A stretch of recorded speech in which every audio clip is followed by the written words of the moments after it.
Hey lady, welcome to the Grit, Growth, Grace podcast. If we haven't met, my name is Anne Marie. I'm wife to James and mom to 4 beautiful kids, plus 1 miscarried baby, from 9 months up to 8 years. My hope is to help other women experience the postpartum period, all the way up to the first year of baby's life, as a time of grit, growth, and grace.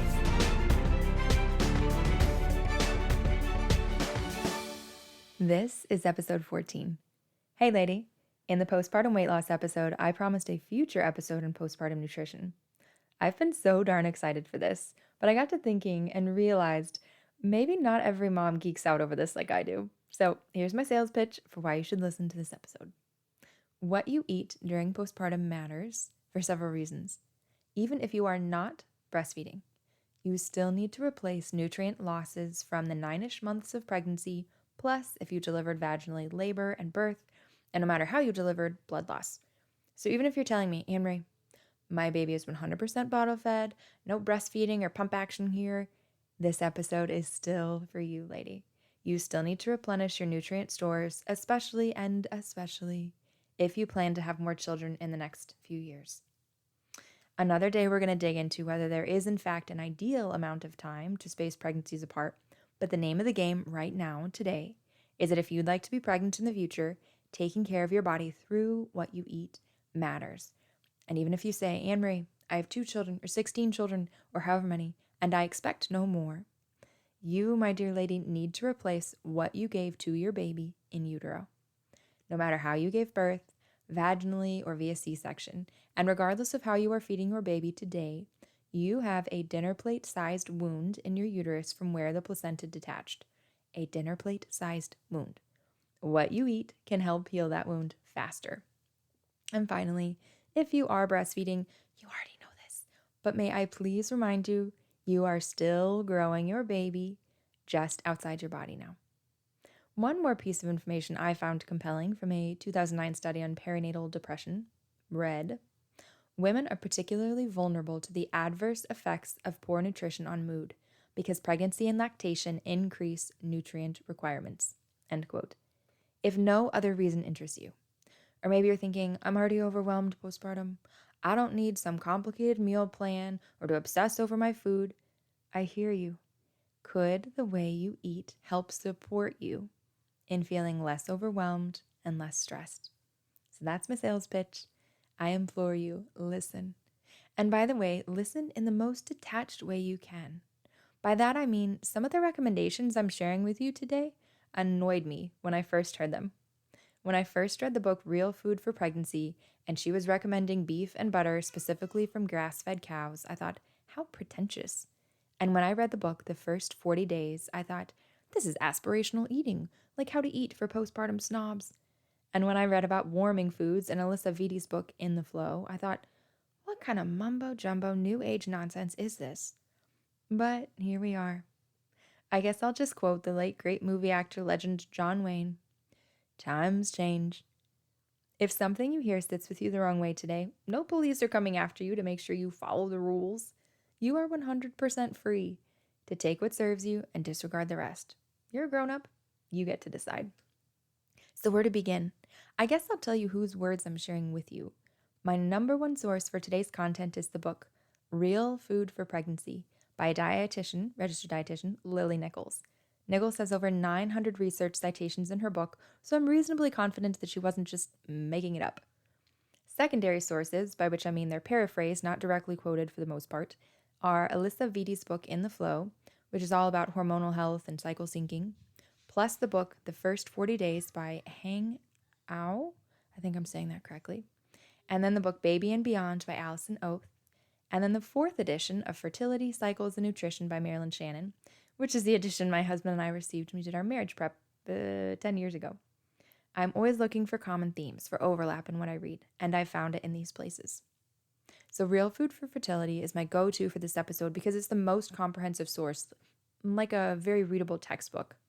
The 2009 study about maternal mental health being impacted by what you eat because of increased nutrient demands during pregnancy and postpartum, that came from Real Food for Fertility. Specifically, the nutrients that can impact your mental health include iron, zinc, folate, which you hear about early in the pregnancy to prevent neural tube defects in the baby, but you don't usually hear about in relation to moms themselves, plus vitamins B6, B12, calcium, selenium, which is a trace mineral, and choline, which I'd never heard of till I read this book, vitamin D, and the omega-3 fat, DHA. Now, your first thought might be, what food should I eat to get zinc or choline or omega-3 DHA? Here's the magic. What I especially love about Real Food Fertility's approach, and why I think you'll appreciate it too. Nichols, the author, doesn't just say, eat this one food for this and this other food for this and so on. She says, eat these types or categories of foods because they give you lots of nutrients all at one time. Who doesn't want the most bang for their nutritional buck? I'm going to share with you the superfoods she recommends because they pack the most nutrient-dense punch and help stabilize your energy and keep you feeling fuller longer. First up, she recommends eggs. Eggs give you choline, which builds a healthy brain for your baby and has similar effects as folate, both inside the womb and outside while you're breastfeeding, because, as you already know, your baby's brain is still growing so much in that first year of life. Nichols notes in Real Food for Pregnancy that the vast majority of women do not consume the amount of choline they need. So eggs for choline, but not just for choline. Eggs are also a great source of omega-3 fat DHA, which works together with choline to build your baby's best brain, as well as folate. I know I'm repeating myself, but folate and DHA and choline are all connected. And isn't it great that eggs contain them all? Eggs also contain antioxidants, iodine, selenium, and B vitamins, plus vitamins A, E, and D. Now, when I first read that Nichols recommended pasture-raised eggs when possible, I rolled my eyes. Do the chickens care where they grazed? Well, Miss Snarky Pants, they contain up to 30% more vitamin A than store-bought eggs, 3 to 6 times more vitamin D because they're exposed to more sun, etc. Now, will you and I still get nutrients from store-bought eggs? Sure thing we will. We don't need to let perfect be the enemy of the good, as they say. We'll eat eggs however we can get them. I'm just saying, what I've learned is that if you have the option, as we now do as neighbors several houses down, to get eggs that were free range, go ahead and take it. The next superfood Nichols recommends is, wait for it, liver. I know, liver. Yes. Nichols calls it nature's multivitamin because it's so darn high in choline, and the only other great food source for choline is eggs, remember? It's the single richest source of iron, and it has high amounts of vitamins B12, not vitamins B12, vitamin B12, folate, and vitamins A, D, E, and K, which are all fat-soluble vitamins. Per ounce, liver contains 200 times more vitamin B12 than a chicken breast or a steak. Yowza. 2 pregnancies ago, I looked for liver at the grocery store. That was so weird. And then asking about it, and the guy who worked there just kind of looked at me. I learned that Braunschweiger, I think that's how you pronounce it, Braunschweiger, if that's any way you could even try to Google, it's like the German version, and they sell it at Aldi. Anyhow, so Nichols encourages hiding liver in ground meat recipes, like a shepherd's pie or a stew or chili, like adding it in with other ground meat. So you can't really taste it. Or trying chicken liver, which has a milder taste. Now, I will acknowledge to you that at this moment, there is in fact chicken liver in my freezer, and it's been there for several months. So here's my accountability to go and put it in something. Now, as we're going along, and I'm talking about all the incredible nutrients in these superfoods, your eyes or ears might be glazing over. But here's what I'm inviting you to here. The same foods that are good for your mental health and mood, for your wound healing, and for your recovery are the same foods that are great for your baby. This is why this matters. We are not prioritizing your baby over you. We are prioritizing you both. The message here is not eat this for the baby. It's eat this for both of you. So, eggs, liver, what else? Bone-in meat. Think bone-in, skin-on chicken thighs or wings or a whole chicken, as well as slow-cooked meat. Think pulled pork or Italian beef or pot roast, and bone broth are all Nichols' next recommendations. Now hear me out. Back in the day, I scoffed at bone broth. I also didn't know what it was. I think I do now. I believe it to be broth made from animal bones, with seasonings and old veggie peels and things added in for flavor, and then strained back out, so you're not actually eating those. So you put them in to cook it, and then you strain them back out and just have the liquid. We're looking for the nutrients from the bones and the veggies to leach into the liquid, and then you consume the liquid, and bam, nutrition. I make bone broth after we eat a whole chicken or bone-in skin on chicken thighs. I put it in the crock pot with a couple cups of water and some seasonings and some veggies from our little compost bucket and hit start, 4 hours on low. And then I strain out the liquid and put it in quart-sized bags to add to soups. Now, why would you prioritize bone-in, skin-on meat over boneless, skinless chicken breasts, for example? James would say because they have more flavor. Nichols would say, and now I'm quoting her, the bones, skin, and connective tissues of animals are rich in protein, gelatin, collagen, glycine, and minerals. Bones contain more minerals per ounce than any other body tissue. When you simmer a big pot of bone broth, or like I said, make it in your crock pot, some of those minerals leach into the broth, making it a source of calcium, magnesium, iron, zinc, potassium, and many trace minerals. Think of it as an electrolyte beverage, like a savory Gatorade. End quote. You get all those benefits from bone broth, slow-cooked meats like pot roast or pulled pork, skin-on bone-in poultry like chicken thighs or wings or whole chicken, or even pork rinds, bacon, sausage, or ground beef. And this is because those meats are made from the tough cuts of meat with lots of connective tissue, which is where the nutritional magic is. Nichols' next recommendation is a surprise to no one, none of us. Leafy vegetables, because they contain folate, vitamin C, magnesium, vitamin B6, and vitamin K, just K. She points out that leafy veggies are best absorbed with fat, which is why she encourages cooking them in butter, ideally from grass-fed cows, yes, olive oil or coconut oil, or even eating them alongside nuts or seeds.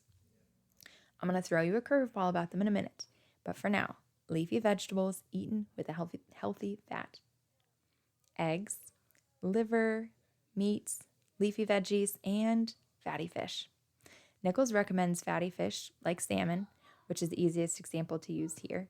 Fatty fish are higher in the omega-3, DHA, vitamin D, iodine, zinc, and selenium. Now remember, these are some of the same nutrients that help with postpartum mood. So Nichols' book explains why she's not concerned with mercury levels in fish other than the kinds you and I already don't eat, like tilefish and swordfish and king mackerel. So if you're curious about that or have heard before, like, be careful about your fish consumption. Specifically, that's usually for pregnancy, not so much for breastfeeding. But anyhow, she addresses that in any case in her book. So the very last superfood group that she recommends is full fat and fermented dairy. So full fat dairy and then also fermented dairy. Now, full fat dairy is a funny thing. So the pediatrician for my oldest son told me to start him on full fat dairy 7 years ago now. Once he turned 1, I was starting cow's milk. And then a different pediatrician with my daughter 5 years ago, plus my son a year and a half ago, said to do skim milk, which is what I grew up on. And then my pediatrician for the 1-year-old by now said full fat dairy a week ago. Or at least the papers he printed off from the CDC said full fat dairy. So it's just funny to have seen this evolution even just in the last 7 years. But here's why full fat matters. Nichols says that full fat dairy contains calcium, protein, fat-soluble vitamins A, D, E, and K, some of the B vitamins, and iodine. And she points out that you only get the fat-soluble vitamins if you consume the fat. Hence her recommendation of full fat dairy. So that would be things like whole milk as opposed to skim or 2%. And then under the fermented dairy category, she specifically mentions aged cheese, yogurt, and am I saying this right? Kefir? Vitamin K2 levels, because yes, there's vitamin K1 and vitamin K2, but vitamin K2 levels in these fermented dairy products are even higher than in regular dairy because the probiotics, the good bacteria in fermented dairy actually increase the amount of vitamin K2 in them. So that's just one example, but heads up to you, the probiotics are killed when you cook the fermented dairy product. I was so sad to learn that because I used to tell myself that my very favorite yogurt pancakes were a health food recipe because of the full-fat plain Greek yogurt in them. Oh, fun fact though, this is a real fun fact and not like a sad fact, but a fun fact about Greek yogurt is that it has more than 2 times the amount of protein as regular yogurt. So if you're enjoying yogurt in the first place, maybe go Greek. All right, so here's how I'd essentially sum these food groups up, plus basic ways that Nichols recommends to actually incorporate them.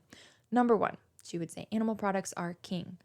Bone broth, organ meats, yes, that means liver. Seafood, yes, I know seafood is not considered meat for purposes of fasting and Lent. She would say eggs, slow cooked or bone in, skin on meat, and dairy.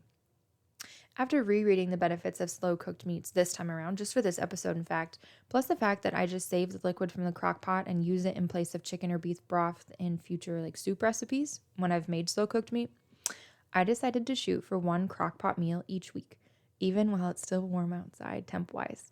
So that's one practical way that I've chosen to take that knowledge about the nutritional benefits of slow cooked meats in particular.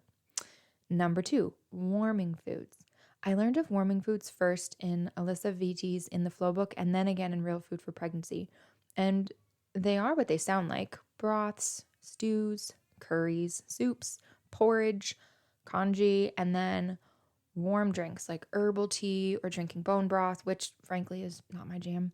Certain spices like cardamom and ginger and cinnamon are considered warming too. The theme with warming foods or drinks is that they are so easy to digest for your body. So they're full of nutrients and they're easy for your body to use.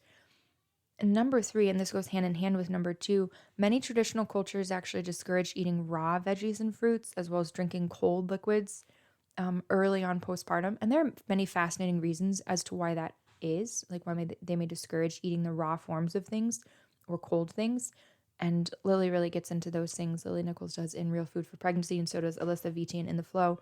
But for purposes of here, the reason why you want to try maybe soft cooked or steamed or otherwise heated veggies is because they tend to be easier to digest than their raw counterparts. Now, if it comes down to eating raw carrots with your hummus or Cheez-Its, you know what to do. But I like to think about heating things up through sauteing or roasting or steaming, etc., when it's possible. All right, we're coming to a close here, but there are two more things I wanted to share. One's from a listener who has a son who is diabetic. She messaged me after the weight loss episode, reminding me that the order of foods we eat matters for our blood sugar, not just what foods we eat. As she put it, starting our meals with foods that don't elevate blood sugar, think not carbs, then foods that elevate it moderately and slowly, and then finishing with those fast-acting sugars allows our pancreas time to get the insulin flowing. In people who are not diabetic, consuming food in this order means that insulin is already on board and active in the bloodstream, ready to combat the simple fast carbs found in fruit, dessert, and candy. So I just wanted to pass that along to you too, lady. When you're eating carbs, whether for snack or at a mealtime, it's important to consume fat and or protein at the same time, like I talked about previously, but the order in which you eat things matters too for blood sugar control. And that's a general health principle and not just relevant to those trying to lose weight. All right, last thing to send you on your way is a brief explainer about nutrition in breast milk. If you're on my email list with this episode's resources, I'm going to include a fascinating article from our Natural Womanhood website about how breast milk is a living substance and just what that means, especially from an immune perspective. But I wanted to share with you what nutrients will always be present in adequate amounts in your breast milk versus those that are present to the degree that you yourself eat enough. Here's what's always adequate: protein, calories, folate, and most trace minerals. Here's what's impacted by what you are consuming: vitamins A, D, K, choline, omega-3 fatty acids like DHA, vitamins B1, B6, B12, selenium, and iodine. Of course, this info isn't to scare you or make you feel insecure about your baby being deficient. Hear me. Your body will pull from your own stores to give your baby what he or she needs. Your body will pull what your baby needs for your breast milk. But what does that mean then? Then you yourself may be deficient. Please hear me again. It's true that what you eat matters. There was the point when I was not ready to hear that. But like me, you are a grown-up, and I believe you are capable of hearing that.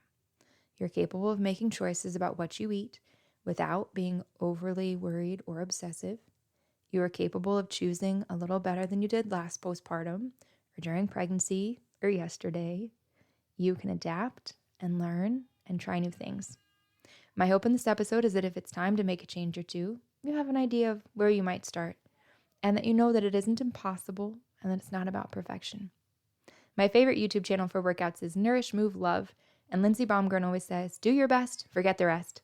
That works here too, lady. Next episode, we are talking about low libido during postpartum. I'll talk to you then.